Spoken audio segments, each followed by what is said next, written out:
Good morning students. अपना topic चल रहा था MS एक्सेल और MS एक्सेल में मैंने एक बड़ा क्वेश्चन कि what is MS Excel, explain characteristics of MS Excel, ये मैंने आपको कंप्लीट करवा दिया था। 12-13 कैरेक्टरिस्टिक्स थी जो बता दी।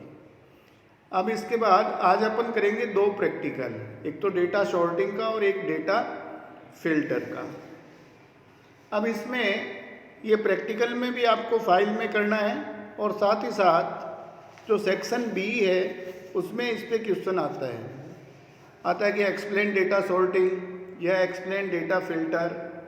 तो दोनों ही जगह सेम इसका आंसर है। प्रैक्टिकली करेंगे तो और अच्छे ढंग से समझ में आ जाएगा, और थ्योरी में क्वेश्चन आता है तो उसी प्रैक्टिकल को अपन स्टेप वाइज लिख लेते हैं। अब सबसे पहला अपन कर रहे हैं डेटा सॉर्टिंग। डेटा सॉर्टिंग के अंदर अपन ये लिखेंगे कि इस कमांड की सहायता से वर्कशीट में, वर्कशीट क्या है, MS एक्सेल की जो सीट है जिस पे आप काम करते हो उसको वर्कशीट कहते हैं, जिस पे वर्क किया जाता है।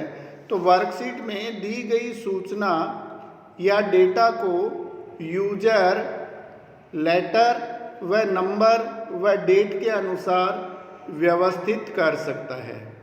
इसको अल्फ़ाबेटिकली, जो लेटर के लिए मैंने बताया A से Z या Z से E, न्यूमेरिकली बढ़ते हुए क्रम में या घटते हुए क्रम में, असेंडिंग ऑर्डर और डिसेंडिंग ऑर्डर में, और डेट के अनुसार, जैसे डे है, डेट है, मंथ है, तो इन सब के अनुसार अपन डेटा को व्यवस्थित कर सकते हैं।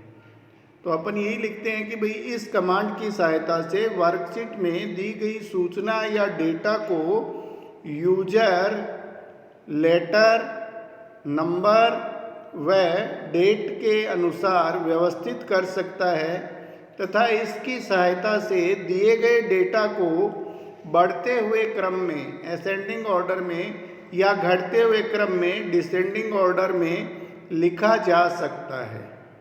डेटा सॉर्टिंग का यही अर्थ है कि कोई लिस्ट अपने पास है उसको असेंडिंग और डिसेंडिंग ऑर्डर में सेट करना, बढ़ते हुए क्रम में या घटते हुए क्रम में सेट करना। फिर आगे लिखते हैं डेटा सॉर्ट करने के लिए हम निम्नलिखित स्टेप्स का यूज़ कर सकते हैं। अब प्रैक्टिकल फाइल में आपको प्रत्येक स्टेप लिखना पड़ेगा, भाई डेटा सॉर्टिंग स्टार्ट कहाँ से करोगे और डेटा सॉर्टिंग करने के लिए आप किन किन स्टेप्स का यूज करोगे। तो सबसे पहले है स्टेप 1।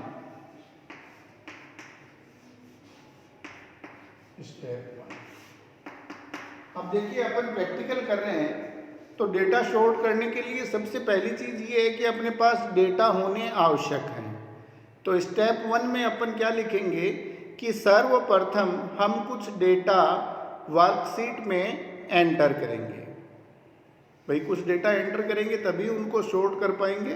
तो स्टेप 1 में प्रैक्टिकल में आपको क्या लिखना है कि सर्वप्रथम हम वर्कशीट के अंदर कुछ डेटा एंटर करेंगे। डेटा एंटर करते समय इस बात का ध्यान रखना है कि आप उनको पहले से ही व्यवस्थित क्रम में न एंटर करें।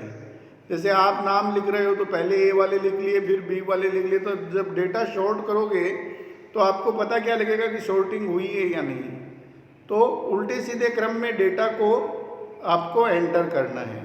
संख्या भी लिख रहे हो तो पहले छोटी, फिर बड़ी, फिर छोटी, फिर बड़ी, इस प्रकार से लिखना है। तो डेटा सॉर्टिंग का करें तब वो दिखाई देगी भी हाँ डेटा सॉर्ट हुए हैं, पहले छोटी संख्या आई है फिर बड़ी संख्या आई है, इस प्रकार से। तो डेटा सॉर्टिंग प्रैक्टिकल में स्टेप 1 में अपन लिखेंगे भी सर्वप्रथम हम कुछ डेटा एंटर करेंगे और इस प्रकार के डेटा एंटर करेंगे कि जिनको अपन सॉर्ट कर सकें। ये चीज़ स्टेप में लिखने की आवश्यकता नहीं है। स्टेप में केवल इतना ही लिखना है कि सर्वप्रथम हम वर्कशीट में कुछ डेटा है वो एंटर करेंगे।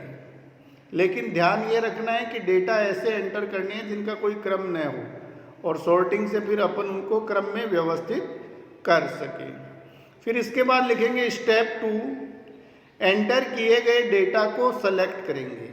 देखो एक चीज़ ये हमेशा ध्यान रखना कि जब भी डेटा सॉर्ट करने हो तो जिन डेटा को सॉर्ट करना होता है उन सबको सेलेक्ट करना आवश्यक है। अगर आप सेलेक्ट नहीं करोगे और डेटा शॉर्टिंग ऑप्शन पे क्लिक करोगे तो कुछ भी नहीं होगा। डेटा शॉर्ट वही होगा जिसको आपने सेलेक्ट किया है। तो स्टेप 2 में अपन क्या लिखेंगे कि जो डेटा एंटर किए हैं उनको अपन क्या करेंगे, सेलेक्ट करेंगे। ऑल डेटा सेलेक्ट से या डायरेक्टली माउस से आप जितने भी डेटा एंटर किए हैं उन सबको सेलेक्ट करोगे। फिर स्टेप 3, अब डेटा ऑप्शन पर जाकर सॉर्ट पर क्लिक करेंगे। क्लिक करने के पश्चात एक विंडो डिस्प्ले होगी। अब देखो मेनली काम करना क्या है, सबसे पहले वर्कशीट जो आपकी है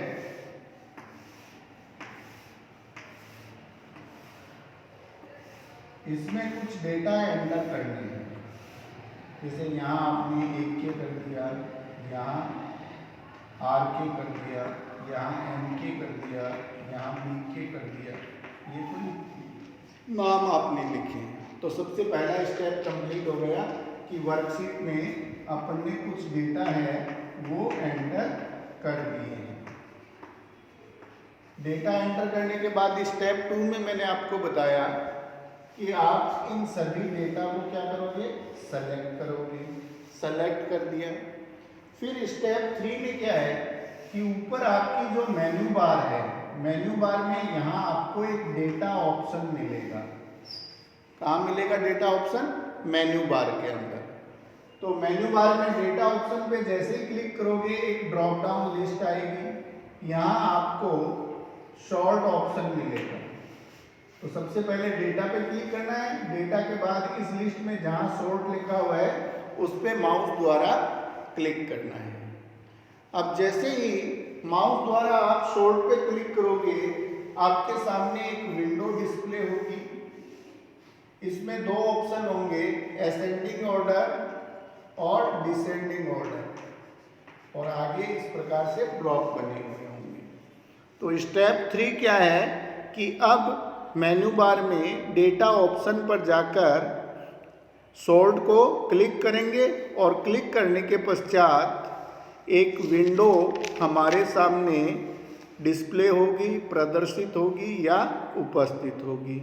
इसके बाद स्टेप 4, स्टेप 3 कंप्लीट होने के बाद जैसे ही स्टेप 3 कंप्लीट होगा तो अपने को एक विंडो प्राप्त होती है। उसमें दो ऑप्शन होते हैं, बढ़ते हुए क्रम में या घटते हुए क्रम में, असेंडिंग ऑर्डर और डिसेंडिंग ऑर्डर।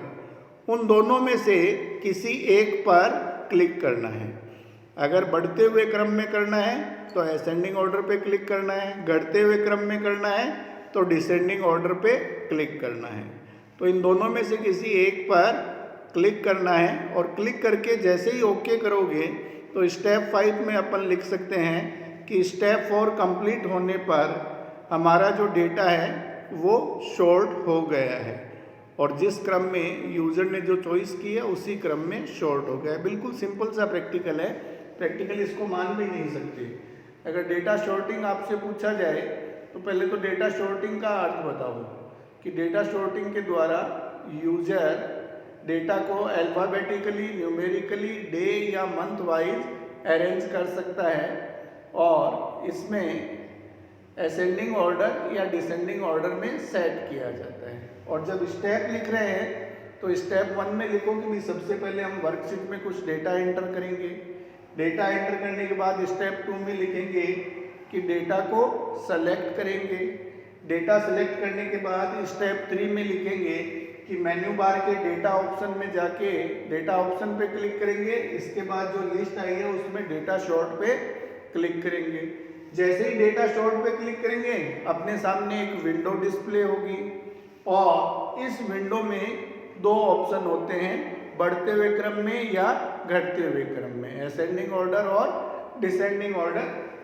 किसी एक को आपको चूज करके ओके करना है। जैसे ही ओके करोगे आप देखोगे कि ये जो आपकी लिस्ट थी तो ये पहले AK आ गया, फिर BK आ गया, फिर MK आ गया, फिर RK आ गया।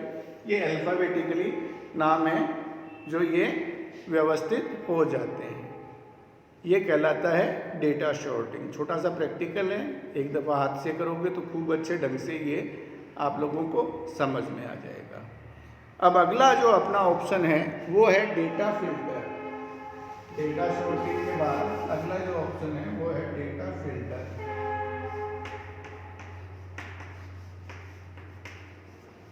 देखो, फिल्टर का अर्थ होता है छानना, और एमएस एक्सेल में डेटा फिल्टर का अर्थ है कि डेटा को किसी कंडीशन के आधार पर अलग अलग करना, या किसी कंडीशन के आधार पर फाइंड आउट करना या खोजना।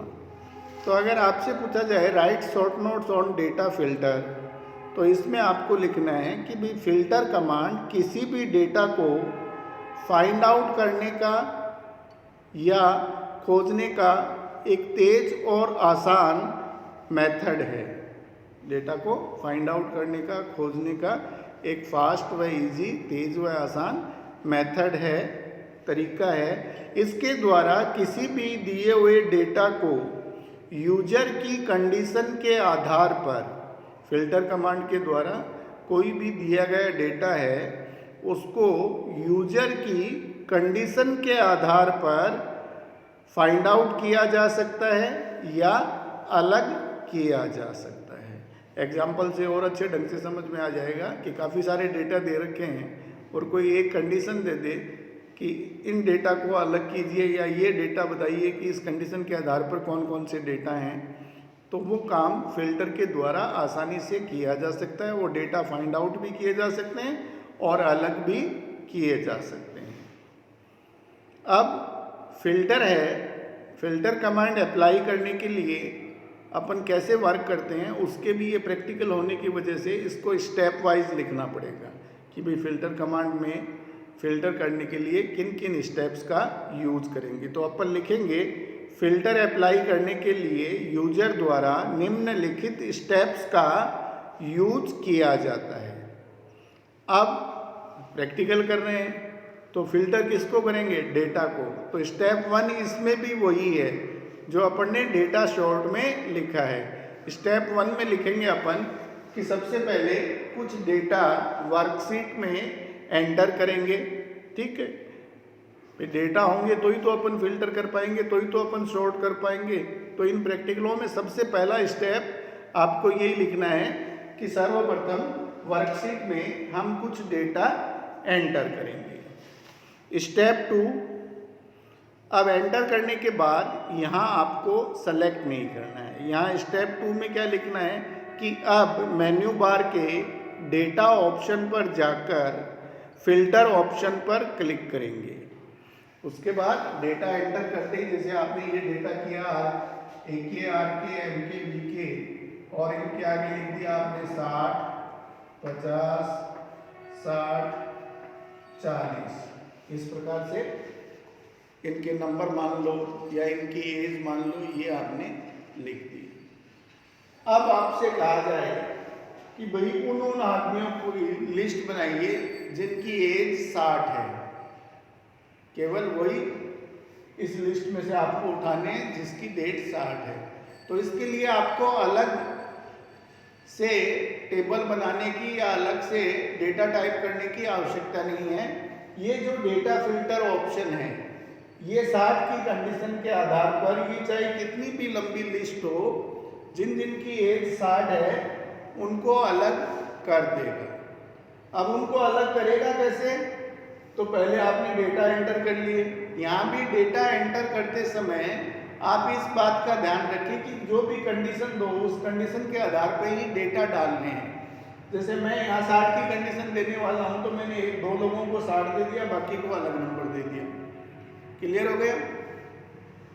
अब ये डेटा एंटर होने के बाद स्टेप 2 क्या होगा कि आपको मेन्यू बार की डेटा ऑप्शन में जाना है और डेटा ऑप्शन पे क्लिक करते ही ये जो ड्रॉप डाउन लिस्ट आएगी इसमें डेटा फिल्टर ऑप्शन पे क्लिक करना है। और अब लिखेंगे स्टेप 4, स्टेप 3 अपना ये हो गया,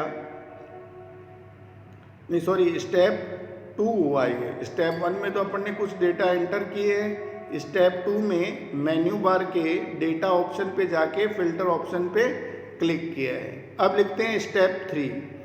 फिल्टर ऑप्शन के बाद ऑटो फिल्टर पे क्लिक करेंगे। जैसे ही फिल्टर ऑप्शन पे आप क्लिक करोगे आपके पास और ऑप्शन आएंगे और इसमें आपको ऑटो फिल्टर कमांड है उसको क्लिक करना है। तो फिल्टर ऑप्शन के बाद स्टेप थर्ड में अपन ऑटो फिल्टर पर क्लिक करेंगे। अब लिखेंगे स्टेप 4। स्टेप 3 कंप्लीट होने के बाद जैसे ही आप ऑटो फिल्टर पे क्लिक कर देते हो, स्टेप 3 कंप्लीट हो जाता है। उसके बाद डेटा एंटर किए हैं वहाँ पर एक एरो बटन शो होगा। तो अपन ने यहाँ डेटा एंटर किए हैं ये दोनों, तो ऊपर एक एरो बटन, इस प्रकार से ये एरो बटन है, ये हर कॉलम में शो हो जाएगा। अभी 2 ही कॉलम बनाए तो दोनों में ये एरो बटन है, ये आ जाएगा। तो किया गया अपन ने सबसे पहले डेटा एंटर किए हैं स्टेप 1 में। स्टेप 2 में क्या किया है, मेन्यू बार के डेटा ऑप्शन पे जाके फिल्टर ऑप्शन पे क्लिक किया है। स्टेप 3 में क्या किया है, ऑटो फिल्टर पे क्लिक किया है। पहले फिल्टर पे किया है, फिर फिल्टर के अंदर ही आपको ऑप्शन मिलेगा ऑटो फिल्टर। तो स्टेप 3 में आपने ऑटो फिल्टर पे जाके क्लिक किया है। फिर स्टेप 4 में अपन ये लिख रहे हैं कि जैसे ही स्टेप 3 कंप्लीट होता है, जैसे ही आप ऑटो फिल्टर पे क्लिक कर देते हैं, तो जहाँ पे अपन ने डेटा एंटर किए हैं वहाँ पे ऊपर एक एरो बटन आ जाता है। इस प्रकार से ये एरो बटन आ जाएगा। अब चलते हैं स्टेप 5 पे। एरो बटन पे क्लिक करने पर ऑल डेटा एंट्री ओपन होगी। जैसे ही अपन इस एरो बटन पे क्लिक करेंगे, अभी के लिए 4-5 डेटा लिखे हैं, चाहे 100 लिखे हुए हैं, इस पे क्लिक करेंगे तो यहाँ एक लिस्ट आएगी। उसमें ये जो संख्याएं हैं 40, 50, 60, इस पे क्लिक कर रहे हैं तो इसमें जितनी भी संख्याएं हैं वो सब यहाँ आ जाएगी। अब अपने को केवल 60 वाले लोग चाहिए, तो अपन यहाँ क्या करेंगे, 60 पे क्लिक करेंगे।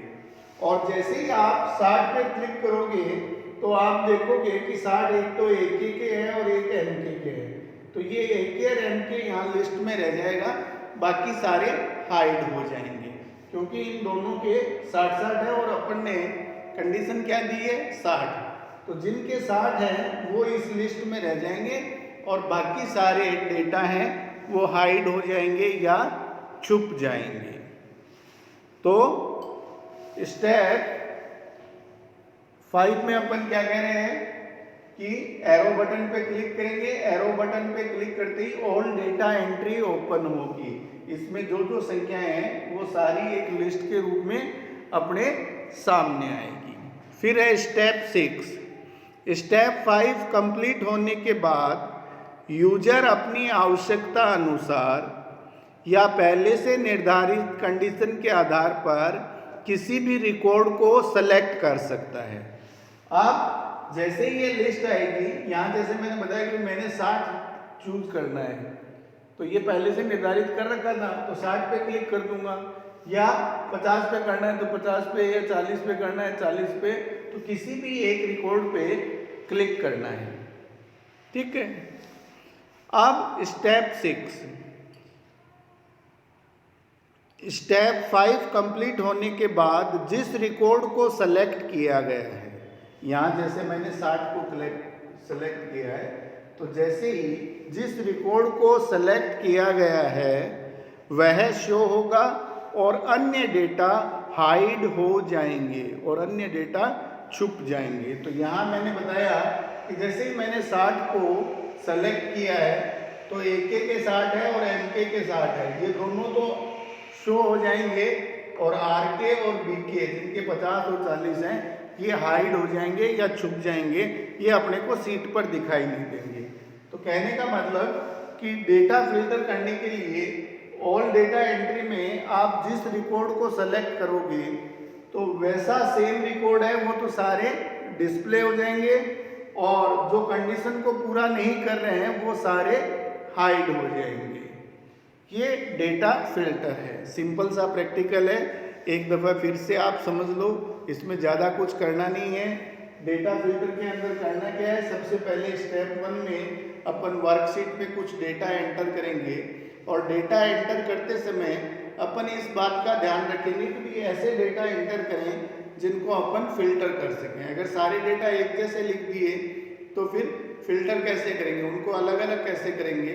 तो एक सिंपल सा एग्जाम्पल अपने दिमाग में लगा लो कि भाई 6 नाम या 7 नाम आपको लिखने हैं, उनके आगे उनकी एज या नंबर लिखने हैं। तो मैंने जैसे ये 4 नाम लिखे, AK, RK, MK और BK, और इनमें एज लिखी, इसकी 60 साल है, इसकी 50 है, इसकी 60 है, इसकी 40 है। क्लियर हो गया। तो इस प्रकार से कोई डेटा एंटर करने हैं जिनको अपन फिल्टर कर सकें। जैसे ही डेटा एंटर हो जाए, यहाँ सेलेक्ट नहीं करना है, यहाँ स्टेप 2 में क्या करना है, आपको मेन्यू बार के डेटा ऑप्शन में जाना है, उसमें जो ड्रॉप डाउन लिस्ट आएगी उसमें फिल्टर ऑप्शन पे क्लिक करना है। फिल्टर ऑप्शन पे क्लिक करने के बाद आपके सामने जो ऑप्शन आ रहे हैं उनमें ऑटो फिल्टर पर क्लिक करना है। जैसे ही आप ऑटो फिल्टर पे क्लिक करोगे तो आप देखोगे कि जहां आपने डेटा एंटर किए थे वहां एक एरो लाइन है वो आ जाती है, एरो बटन है वो आ जाता है। अब अपन इस एरो बटन पे क्लिक करेंगे तो ऑल डेटा एंट्री ओपन होगी और इसमें जो जो नंबर लिखे हुए हैं वो सारे नंबर इस लिस्ट में शो होंगे। तो आपको किस नंबर के आधार पे फिल्टर करना है, जैसे यहाँ मैंने 60 2 दफा लिखा तो मैंने फिल्टर किया 60 के अनुसार, 60 पे क्लिक कर देंगे। तो जैसे ही 60 पे क्लिक करेंगे तो रिजल्ट में क्या आएगा कि जिनके आगे 60 है वो नाम तो यहाँ लिस्ट में रहेंगे और जिनके आगे 60 नहीं है वो सारे हाइड हो जाएंगे, छुप जाएंगे, और 60 है वो डिस्प्ले हो जाएंगे। ये है आपके डेटा फिल्टर का प्रैक्टिकल। ये तो देखो बिल्कुल सिंपल मैंने ऑटो फिल्टर के अनुसार बताया है। इसमें जो दूसरा प्रैक्टिकल है वो किसी कंडीशन के आधार पे है कि जैसे आपने 10 बच्चे या 20 बच्चे लिख लिए, उनके आगे उनके मार्क्स लिख दिए। अब मार्क्स लिखने के बाद आपसे कह रहे हैं कि जिनके फर्स्ट डिवीज़न बनी है, फर्स्ट डिवीज़न का आपको पता है कि 60 से ऊपर जिनके परसेंटेज हो, तो उनको आप अलग लिस्ट बनाइए। तो ये काम भी अपन डेटा फिल्टर से कर सकते हैं। ग्रेटर देन इक्वल टू 60 करेंगे तो 60 और 60 से ऊपर जिनके नंबर है वो लिस्ट में शो हो जाएंगे और बाकी सारे हाइड हो जाएंगे। तो ये है आपका डेटा फिल्टर। इसके मैंने 6-7 स्टेप बनाए हैं छोटे छोटे, तो वो स्टेप भी आपको समझ में आ गए होंगे। डेटा फिल्टर है क्या ये भी आपको समझ में आ गया होगा कि इस कमांड के द्वारा किसी भी डेटा को फाइंड आउट किया जा सकता है या खोजा जा सकता है। फाइंड आउट और खोजने का ये सबसे तेज़ और आसान तरीका है, या दूसरे शब्दों में इसके द्वारा किसी भी दिए हुए डेटा को यूजर की कंडीशन के आधार पर डेटा को फाइंड आउट किया जा सकता है, खोजा जा सकता है या अलग किया जा सकता है। यहाँ अपन 60 के अनुसार डेटा को खोजा ही तो है, फाइंड आउट किया है, या दूसरे शब्दों में ये कहेंगे जिनके 60 थे उनको अपन ने अलग किया है। अब इसके बाद आपको लिखना है कि फिल्टर कमांड अप्लाई करने के लिए यूजर निम्नलिखित स्टेप्स का यूज करता है। तो स्टेप आप छोटे छोटे भी बना सकते हो और एक स्टेप में 2-3 वर्क भी लिख सकते हो, लेकिन जब प्रैक्टिकल लिखते हैं तो काफ़ी सारे स्टेप अपने को दिखने चाहिए। तो स्टेप 1 में क्या लिखेंगे कि सबसे पहले हम वर्कशीट के अंदर कुछ डेटा एंटर करेंगे और ऐसे डेटा एंटर करेंगे जिनको फिल्टर किया जा सके। क्लियर हो गया। स्टेप 2 में फिर डेटा ऑप्शन पे जाके फिल्टर कमांड पे क्लिक करेंगे और फिल्टर कमांड पे क्लिक कर देंगे। ये स्टेप 2 हो गया। अब स्टेप 3 है कि फिल्टर कमांड पे क्लिक करने के बाद ऑटो फिल्टर पर क्लिक करेंगे। ये स्टेप आपका 3 हो गया। अब स्टेप 4 में अपन ये लिख देंगे कि स्टेप 3 कंप्लीट होने के बाद जहां अपन ने डेटा एंट्री की है वहां पे एक एरो बटन शो हो रहा है। ठीक है। स्टेप 5 में फिर लिखेंगे कि एरो बटन पे क्लिक करने पर ऑल डेटा एंट्री ओपन होती है। ठीक है। फिर स्टेप 6 में लिख देंगे कि स्टेप 5 कंप्लीट होने के बाद जैसे ही ऑल डेटा एंट्री आएगी यूज़र यहाँ अपनी कंडीशन के अनुसार या अपनी आवश्यकता अनुसार या पहले से निर्धारित कंडीशन के अनुसार आधार पर किसी भी एक रिकॉर्ड को सेलेक्ट कर लेगा। ये हो गया आपका स्टेप 6। फिर स्टेप 7 में स्टेप 6 कंप्लीट होने के बाद जिस रिकॉर्ड को सेलेक्ट किया गया है वह शो होगा और अन्य सभी रिकॉर्ड हाइड हो जाए। जो सेलेक्ट किया है वो तो डिस्प्ले होगा, बाकी सारे छुप जाएंगे। ये हुआ आपका डेटा फिल्टर कंप्लीट। तो आज मैंने सिंपल से 2 प्रैक्टिकल आपको बताए हैं। एक तो डेटा शॉर्टिंग, जिसमें असेंडिंग और डिसेंडिंग ऑर्डर के अनुसार आप डेटा को सेट कर सकते हो, और दूसरा है डेटा फिल्टर, किसी कंडीशन के आधार पर डेटा को फाइंड आउट करना या अलग करना, ये क्या कहलाता है, डेटा फिल्टर। तो इन दोनों प्रैक्टिकल को आप अच्छे ढंग से समझ लेना, और अगर कोई समस्या हो तो फिर पूछ लेना। Okay, have a nice day, thank you.